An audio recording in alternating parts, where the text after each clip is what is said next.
Do I like orange? I think maybe it's just my computer. It might have like a screen thing or not something of it. So today I've just been doing video back to back to back to back. I wrote these up. I just haven't had the time to. I've been writing these up for the last couple of weeks. I've been writing these things because I know that I will get off topic, and if I try to wing it a little bit, I get off topic. So I try to write these talks up so that way I stay on topic. My name's Christine. I'm in New Mexico, and I own a swingers club or a lifestyle alternative club called Wonderland, and we are all inclusive. We accept everybody except for assholes. And I like to have these talks. I'm very, very new at this YouTube bullshit, and I'm learning it. I'm a severe introvert, so fuck it. Why not? I mean, we're in coronavirus mode. So, the number one question. So, primarily, I know a ton of swingers, even though I'm more into the BDSM community. And I constantly get asked this question, constantly. How, even not even just with swinging, but also with BDSM, how do I bring BDSM up with my spouse? How do, but the most common question is asked by anybody is how do I get my husband or wife into BDSM or swinging or polyamorous or open relationships? And, there's, so I read these because I write them. So that's how I roll. So there's a lot of people out there that don't know about swinging, open lifestyles, BDSM, but they would like to explore it. But the problem is that they don't know how to bring it up to their partner, and we're going to talk about that today because, um, you know, I get asked this question a lot over the years, and I've come up with some pretty good answers, I think. A majority of the time, this question, how do I bring this up to my spouse, is asked by a man. And sometimes I have women that ask me this, but a majority of the time, it is the man that is curious on how they talk to their spouse about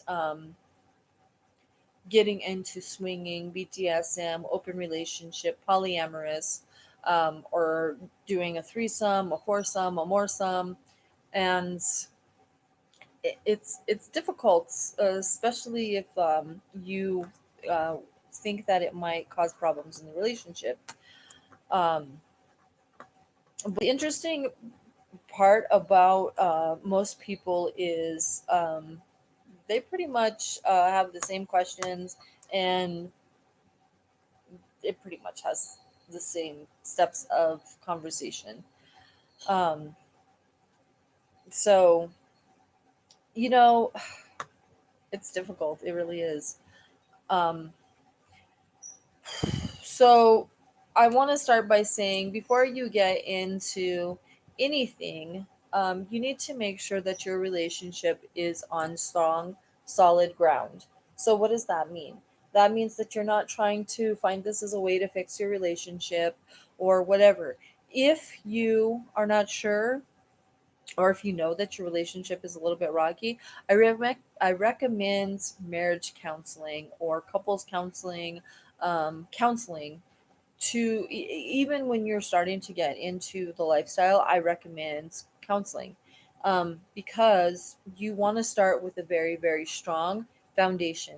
These lifestyles can never fix a relationship. Actually, um, if this foundation is not there and the strength of the relationship is not there,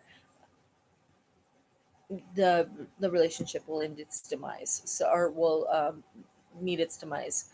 So it's always a good sign if you have a strong, good relationship, and that you can actually talk about things before you bring it up. So if you can't talk to your significant other, you really need to get the counseling so that way you can talk to your significant other. um, the approach to the conversation should not be in the bedroom. So, guys, don't bring this up to your lady, or ladies, don't bring this up to your guys just right before you get ready to have sex. How would you like to try swinging? It could really enhance the mood, but it could really totally ruin it. Uh, so, time and place, people, time and place. Um, you know, it's time and place. The conversation should not be in the bedroom. You really need to set up a time to have the discussion with your significant other. You need to say something, we really need to talk. We need to have a conversation, um, and schedule a time and make sure that, the dishes don't need to be done, the trash doesn't need to be taken out. Prepare for it. Don't just like, boom, spring it on her. um, I know, guys, ladies love it sometimes when they're talking about sex with multiple men at once, or multiple people at once. The operative word here is talking. Um, if you're trying to bring this up while you're in bed, there's a pretty good chance that he or she may not be prepared to actually do this in real life. So pick a time and place. Try talking about how much you might want to see your partner um, uh, experiencing, you know, BDSM or swinging or threesomes, and you can also start off by watching porn or fantasizing, expressing how amazing it is that um, for you to share this with your partner. Uh, God, it's so hard. It takes a lot of planning and preparation to have this talk. You can't simply just mention your desires. If you you really want to do whatever you can to push off your partner, and really, when you're getting into this, make sure that they are secure, knowing that it's not something that's wrong with them, but um, it's something that you want to try to maybe enhance your relationship or enhance your sex life. Um, when you start to bring this up, you're going to definitely watch for their reaction. I recommend starting with porn and seeing her reaction, his or her reaction, sorry, they or them. Um, Check the reaction when you're watching this porn or you're reading a story. Does she look at you like you're crazy? Do they look at you like you're crazy? Or do they seem interested? If you get the you're crazy look, drop it and maybe bring it up at another time. Don't force the issue. Next time, maybe you can come across, an online site or a swinger site or a BDSM dungeon site or whatever. Um, After a while, I think that if you have the conversation, you can't go full on having this conversation. This conversation is going to take some people will take to it like duck on water. Some people, it takes a little bit more time, and it might be a very long and lengthy conversation that you have with your significant other. So make sure that you take the time. It shouldn't be the conversation that you always have. So you shouldn't say, "Hey, I want to try threesomes. What do you think about that?" And then you have a little bit of a discussion, and then the next night, that's all you're discussing, and then the next night, that's all you're discussing, and then the next night, that's all you're discussing. Don't do that. You got to take breaks away from the conversation. So maybe wait a couple of weeks before you bring it up again. Um, you know, so you bring it up the first time, maybe you didn't get a reaction, maybe bring it up like 2 or 3 weeks later and see what, sorry, I'm tired. See what their reaction is. After a while, they might get used to the thought of it. Perhaps your partner will be willing to go and take a look. Um, and it's extremely important that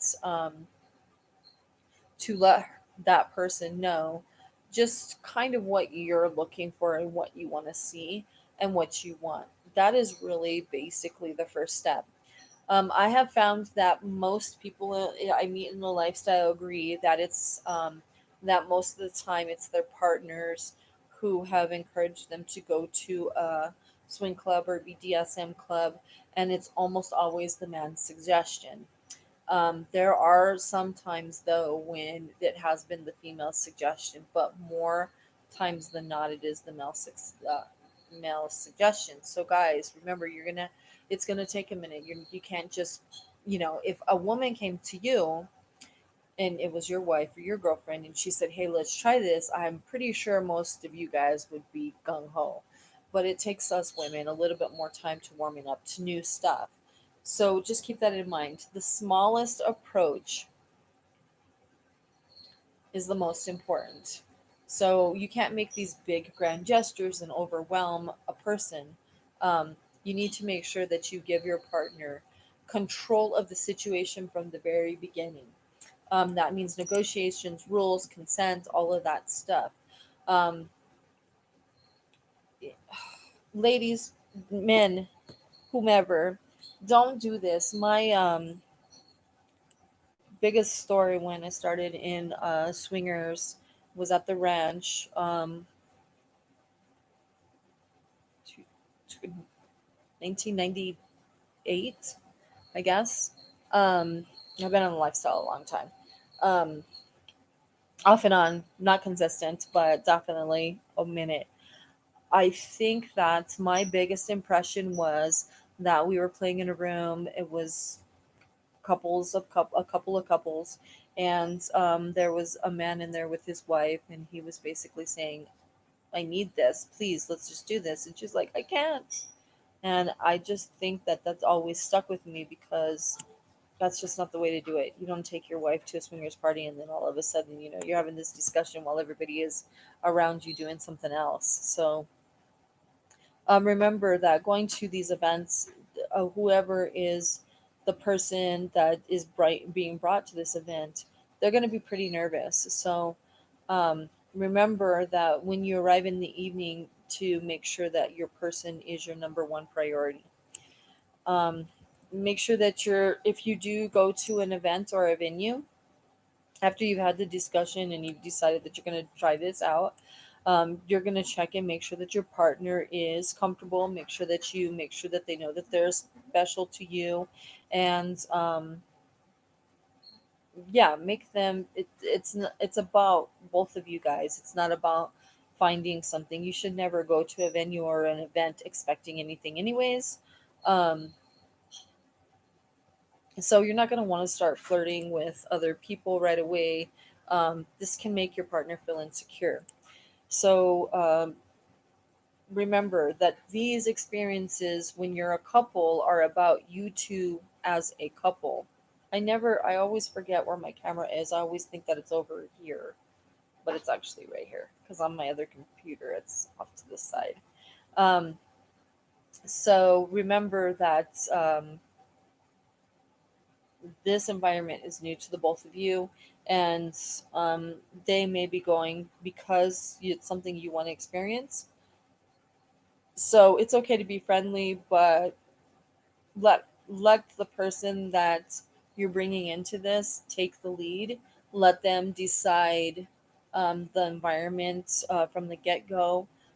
um, Decide how comfortable they are about talking or not talking, or about meeting, about playing. um, so you really need to make sure that your partner is secure. um, that's huge. That's like really big.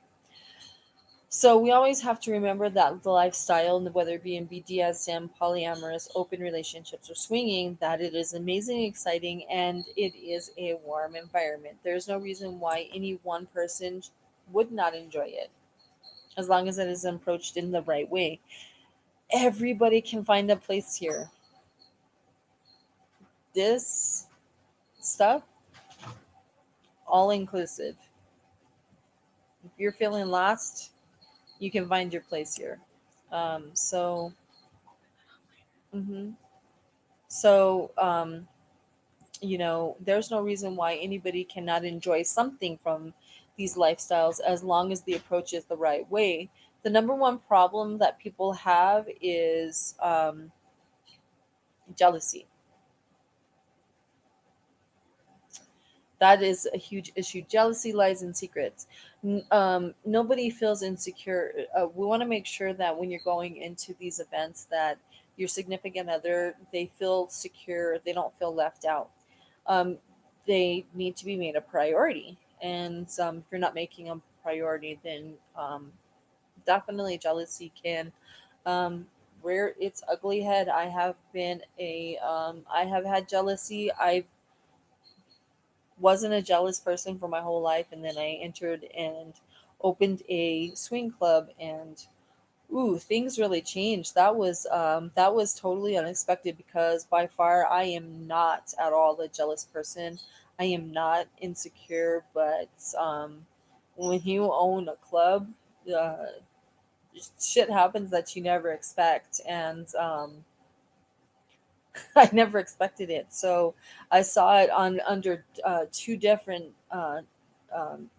ways. I saw it, when I was younger and I was getting into the lifestyle, and I went in with a girlfriend of mine, a girl that I was dating, and I also went in with the guy that I was dating, and it was I was pretty accepting because the girl that I was dating was really, really like she was like, you're gonna enjoy this. What would you? We had a good conversation, and I think that made a huge difference. And when I opened up the club, I was confronted with new problems and new issues that I never expected. And me being a non-jealous, very secure person, it really just caught me off guard. um, and that jealousy and that insecurity, I think for me, I didn't experience it the first time around when I was just a patron of a swing club, but when we opened up a swingers club, um, the dynamics changed drastically, and I was expecting it to not, and it did. So you gotta pretty much expect the unexpected. It is very important that you take your time. Um, Make sure that you're both ready for the next step, and you discuss where you're going to go and how it's going to go and what you're expecting and what you're not expecting. Communication is key in a successful lifestyle. At the end of the night together, it's a great idea to talk to each other about the experience, and um, make sure that he said she said, that they're comfortable and happy. um, with what happened. As long as you keep the lines of communication open from the start, you should have no trouble joining these amazing communities in the lifestyle and making a smooth transition. Um, it's not always smooth. I would love for it to say, "Oh yeah, you're just gonna go and you communicate and you talk, and you say, okay, well, I'm not comfortable with this, and this, but I'm comfortable with this, and this." The this is change. So you have to take that in consideration. Everybody, and you can ask any couple, there is probably not one couple, not one single, not one triad that didn't experience insecurities or jealousy at one point or another, because it happens. We are human. And it is what it is. So, you know, communication. If you I think that was the number one issue with my last relationship, is that the communication between him and I was not there, and he wasn't communicating what he wanted to me, and I was treading very lightly because I wasn't sure what he wanted, and I didn't want to I didn't want to push him into something that he wasn't ready for, because he just never communicated to me what he really wanted. It was pretty much just blowjobs and flogging and blowjobs. But it was never actually communicated until we ended our relationship. And then all of a sudden he was doing all this shit.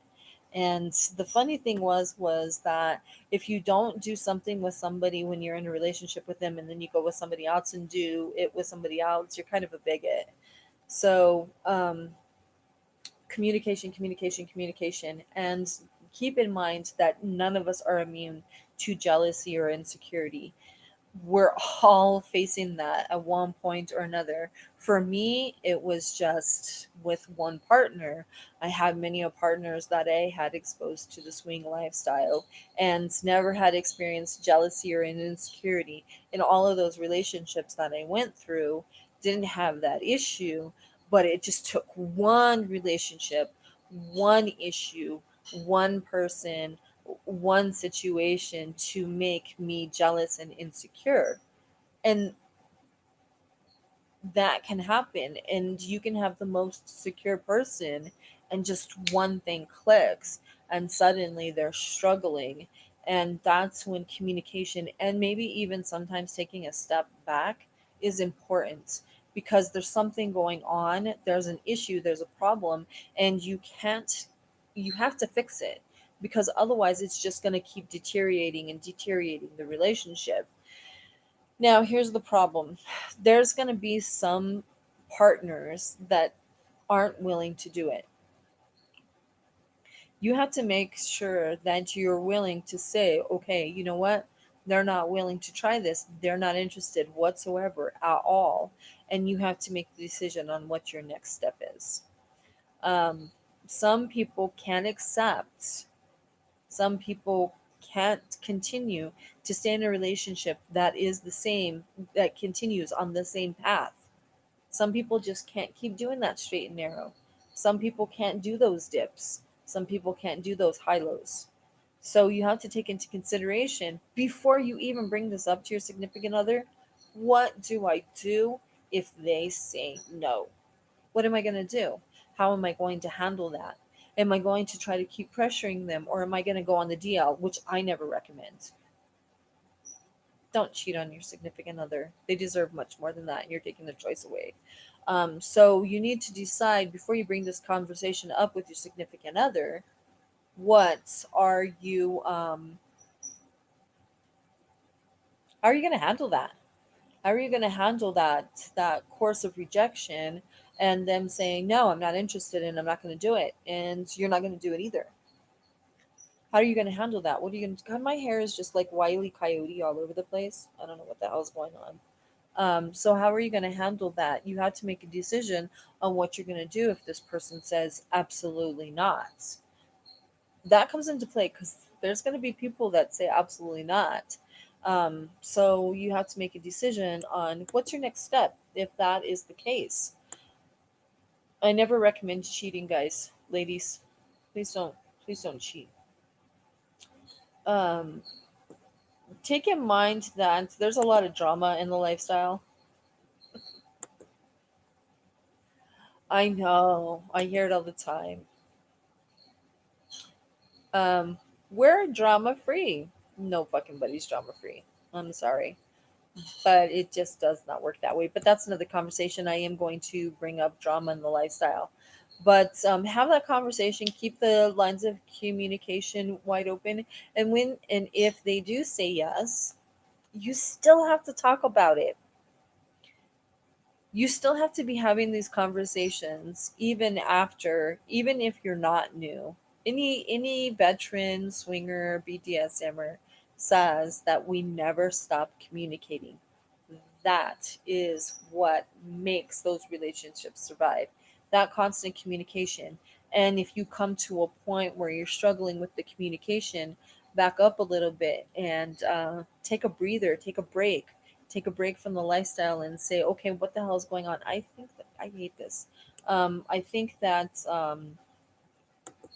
that's communication. Communication is the number one thing that people don't do. So that's very important. So, how do you speak to your person? You gingerly, gently bring it up, give them some examples, tell them what you want, what you're looking for, make sure that they realize that they're special and it's not because you no longer love them.